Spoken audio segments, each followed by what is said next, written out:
नमस्कार दोस्तों, मैं हूं सौरभ कुमार और द पॉलिटिकल शो में आपका स्वागत है। दोस्तों आज हम पढ़ेंगे पॉलिटिकल साइंस क्लास 11 चैप्टर 9 का, जिस चैप्टर का नाम है विकास।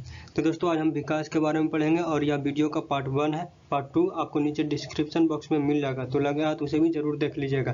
दोस्तों आज हम पढ़ेंगे विकास के बारे में और यह इस बुक का लास्ट चैप्टर है विकास। इसके बाद हम क्लास 12 को शुरू करेंगे। तो दोस्तों जिसने इससे पहले का चैप्टर नहीं देखा है जाकर जरूर देख लीजिए। तो दोस्तों आइए शुरू करते हैं, और जिन्होंने चैनल को सब्सक्राइब नहीं किया है चैनल को सब्सक्राइब करके बेल आइकन जरूर दबा दें। तो चलिए दोस्तों शुरू करते हैं।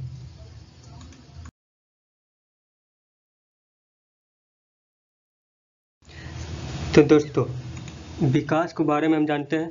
तो दोस्तों विकास उसी तरह है जिस तरह कोई कक्षा में सभी बच्चों से उनके पसंद की चीज़ें पूछे जाए, ठीक है, और जैसे उन्हें कौन सी गाड़ी, पत्रिका, खेल आदि पसंद है। दोस्तों विकास उसी तरह बताया गया है। विकास उसी तरह है जैसे किसी कक्षा में, किसी क्लास में आप जाएंगे और एक प्रतियोगिता करेंगे बच्चों के बीच, और सभी को एक पत्रिका या पेंटिंग बनाने को कहेंगे और आप कहेंगे कि उसमें एक बंदर का चित्र बनाओ। लेकिन यहाँ पर है कि सभी को अपना अपना रुचि के हिसाब से आपको कहना है बनाने के लिए, ठीक है।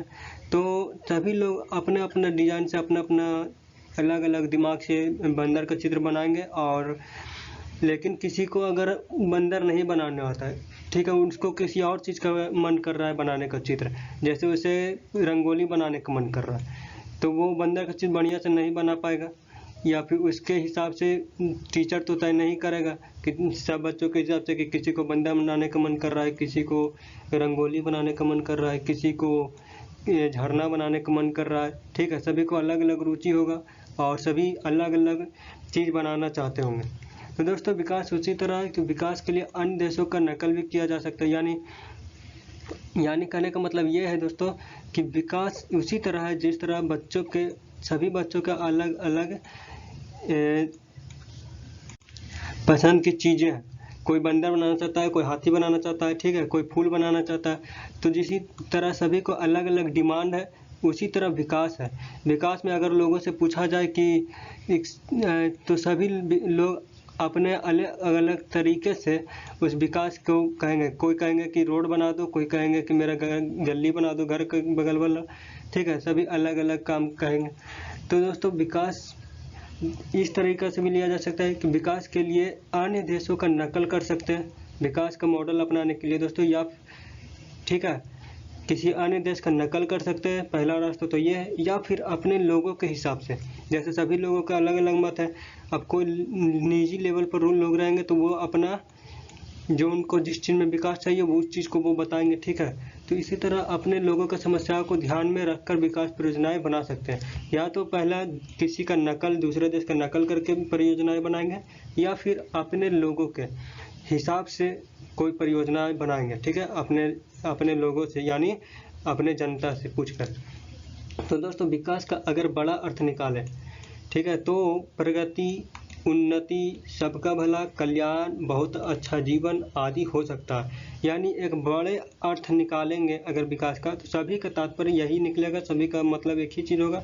सभी लोग ये चीज़ हमेशा चाहेंगे, जैसे उन्नति, सबका विकास, सबका भला, सबकी आमदनी होनी चाहिए, ठीक है, सबका बाजार अच्छा चले, कल्याण हो सभी का, बहुत अच्छा जीवन आदि, ठीक है, ऐसा सभी लोग चाहेंगे हमेशा। विकास का प्रयोग आर्थिक विकास का प्रयोग दोस्तों इस अर्थ में भी किया जाता है कि इसको आर्थिक विकास दर और समाज का आधुनिकीकरण आदि अर्थों में भी किया जाता है। यानी समाज जो है, ट्रेडिशनल समाज चल रहा है, उसको आधुनिकीकरण, टेक्नोलॉजी से सुसज्जित कर सके, उसे आधुनिक बना सके। तो ये सब चीज़ें, जैसे मोबाइल पहले 2G था, फिर 4G आया, फिर 5G आएगा, तो इसी तरह आधुनिकीकरण चेंजिंग करते रहना। तो इसे विकास का परिभाषा यहाँ बताया गया। दोस्तों आगे चलते हैं, डिटेल से जानते हैं। तो दोस्तों विकास सिर्फ विकास बोल देने से नहीं होता, इसमें कुछ चुनौतियाँ भी आ जाती है विकास को रोकने के लिए। जैसे दोस्तों 1950 तथा 1960 के दशक में, 1950 एंड 1960, 1950 और 1960 के दशक में अधिकतर एशियाई और अफ्रीकी देश औपनिवेशिक शासन से आज़ाद हुए, ठीक है। यानी दोस्तों जो एशियाई देश थे ठीक है, एशियाई देश थे और जो अफ्रीकी देश थे, उसमें कई देश ऐसे थे जो औपनिवेशिक शासन से, ठीक है, उन पर किसी दूसरे देश का क्या था, शासन था, ठीक है, वो गुलाम थे किसी और देश का, ठीक, और उससे वो सभी आज़ाद हुए कब, 1950 और 1960 के दशक में, ठीक है दोस्तों। जैसे भारत भी आज़ाद हुआ गुलामों से, उसी तरह बहुत सारे ऐसे दुनिया में देश थे जो एशिया में थे और अफ्रीका में थे, जिन पर किसी और देश का शासन था, तो वो उनसे आज़ाद हुए 1950-1960 के दशक में। तो दोस्तों, और उनके सामने जब वो आज़ाद हुए थे नए नए में, तो उनके सामने भूखमरी का, शिक्षा का, कुपोषण, बेरोजगारी और बुनियादी सुविधाओं की भारी कमी थी, क्योंकि जितने भी इनके पास खनिज थे, जितने भी इनके पास धन थे, कुछ इंपॉर्टेंट चीज़ें थी, वो सारे इन लोगों ने लूट कर चला गया। कौन? जो शासन कर रहे थे उन देशों पर, ठीक है। तो इस प्रकार उनको जब आज़ादी मिली तो उस वक्त उनके पास धन की कमी थी, उनके देश में गरीबी बहुत ज़्यादा हो गई थी, शिक्षा नहीं हो रही थी, ठीक है, शिक्षा की कमी थी, कुपोषण, सभी लोग कुपोषित थे, खाना नहीं मिल रहा था, एक टाइम का खाना मिलता होगा, तो बेरोजगारी थी, रोजगार नहीं थे, बुनियादी सुविधाओं की भी भारी कमी थी, ठीक है दोस्तों। उस समय जब वो इन देशों से आज़ाद हुए, तो दोस्तों उनका कहना था कि औपनिवेशकों ने उनके संसाधन का इस्तेमाल उनके लिए नहीं वरन अपने फायदे के लिए किया। अभी मैंने बताया कि उनके पास जितने भी खनिज थे और भी बहुत से इम्पोर्टेंट चीज़ें थे, उनको उन लोगों ने लूट कर लेकर चला गया और वो अपने देश में अपने इस्तेमाल में ले आए, ना कि उस सामानों से, उस खनिजों से उसी देश का भला कर सके, ठीक है, वो लेकर चले गए। इससे इनको देश में और कुपोषण और गरीबी आ गई। तो दोस्तों, वो आज़ादी के बाद अपने लिए ऐसे नीतियाँ बना सकते थे जो उन्हें पिछड़ेपन से निजात दिला सकती थी। दोस्तों, जब अंग्रेजों से या फिर जब किसी दूसरे देश से वो आज़ाद हो गए थे पूरी तरीक़ा से, तो उन पर किसी दूसरे देश का प्रेशर नहीं था, कोई दूसरे देश उनके लिए डिसीजन नहीं ले सकता, इसलिए वहाँ के लोग अब स्वयं स्वतंत्र हो गए थे डिसीजन लेने के लिए अपने लिए, ठीक है। वो आज़ादी के बाद अपने लिए नीतियाँ बना सकते थे, ठीक है, क्योंकि उनके ऊपर वो किसी देश के गुलाम नहीं थे। तो जो उन्होंने पिछलेपन से निजात दिला सकती थी, यानी वो नीतियाँ बना सकते थे और अपने फ़ायदे के लिए, अपने लोगों के फ़ायदे के लिए बना सकते थे, और जो कि उन्हें पिछड़ेपन से, गरीबी से आज़ाद दिला सकती थी, ठीक है, मुक्त कर सकती थी, बेरोजगारी को दूर कर सकती थी, ऐसे ऐसे वो नीतियाँ बना सकते थे। वहीं से इन देशों को क्या बोलते हैं उसे, राह मिली, ठीक है, कि वो नीतियाँ बना सकते थे और यहीं से उनको राह मिली और वहीं से इन देशों ने विकास की परियोजना शुरू करने की प्रेरणा मिली, ठीक है दोस्तों। तो ये थी चुनौतियाँ कुछ विकास की, जो देश गुलाम थे किसी दूसरे देश की। तो चुनौतियाँ देखा तो उसी में है ये कि प्रारंभिक सालों में जब वो अपने लिए नीतियाँ बना सकते थे, तो नीतियाँ बना रहे थे, तो प्रारंभिक सालों में उनका विकास का ध्यान आर्थिक उन्नति और समाज के आधुनिकीकरण पर था, ठीक है, और विकसित देशों के स्तर तक पहुंचने का था।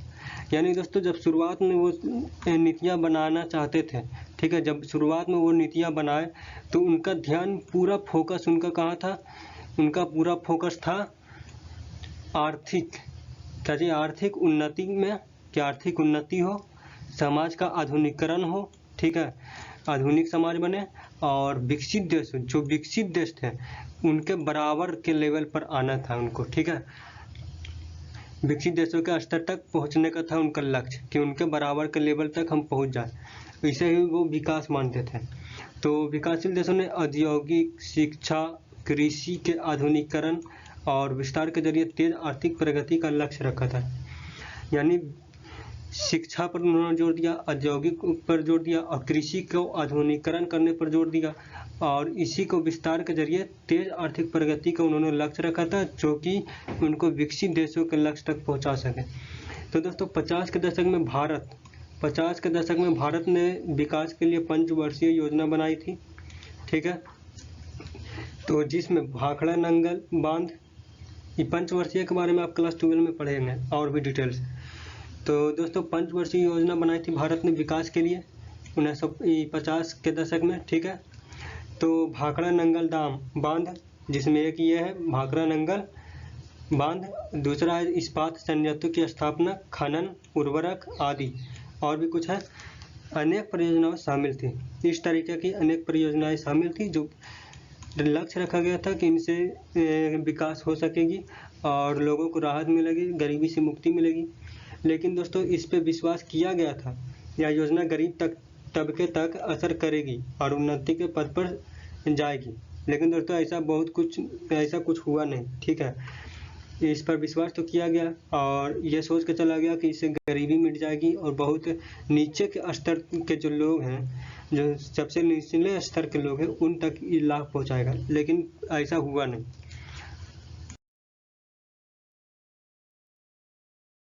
तो दोस्तों आलोचनाएं भी की गई विकास के मॉडल की, कि पहले तो विकास की आलोचना कुछ की गई जो पीछे पड़ा, अब विकास के जो मॉडल अपनाए गए थे उनकी भी कुछ आलोचनाएं की गई। आलोचकों का कहना था कि विकासशील देश जिस तरीके से विकास मॉडल के रूप में अपनाया है, क्या जी, विकासशील देश जिस तरीके को विकास मॉडल के रूप में अपनाया, वो तरीका उन देशों को बहुत महंगा साबित हुआ जो इससे वे सभी कर्ज के तले दब गए। कहने का तात्पर्य दोस्तों यह है कि विकासशील देश किसे कहेंगे?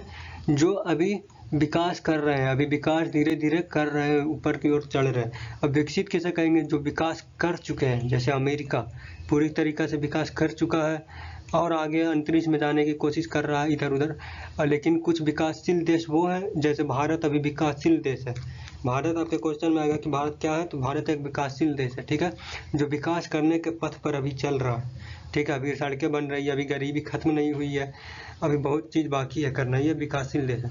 तो दोस्तों आलोचकों का क्या कहना था कि विकासशील देश है, उनका जो तरीका था, ठीक है, उनका जो तरीका था विकास के बारे में कि विकास इससे होगा, वो तरीका क्या था? गलत था, वो सही तरीका नहीं था।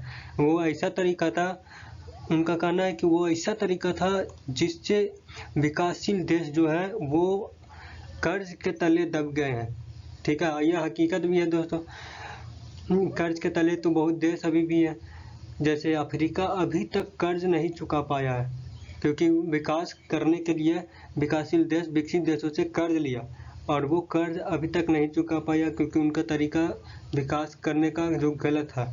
इस कारण गरीबी, दरिद्रता, भूखमरी, बीमारी आदि चपेट में ले रखा है अभी भी, ठीक है। एक तो भूखमरी पहले से भी थी और ऊपर से कर्ज ले लिया और कर्ज भी नहीं चुका पा रहा है, तो और स्थिति खराब। तो दोस्तों विकास मॉडल की यही आलोचनाएं थी। अगला वीडियो डिस्क्रिप्शन बॉक्स में है, जाकर जरूर देखें। Like, share and subscribe the channel the political Saurabh. Latest YouTube shorts video see on the channel. Thank you. जय हिंद।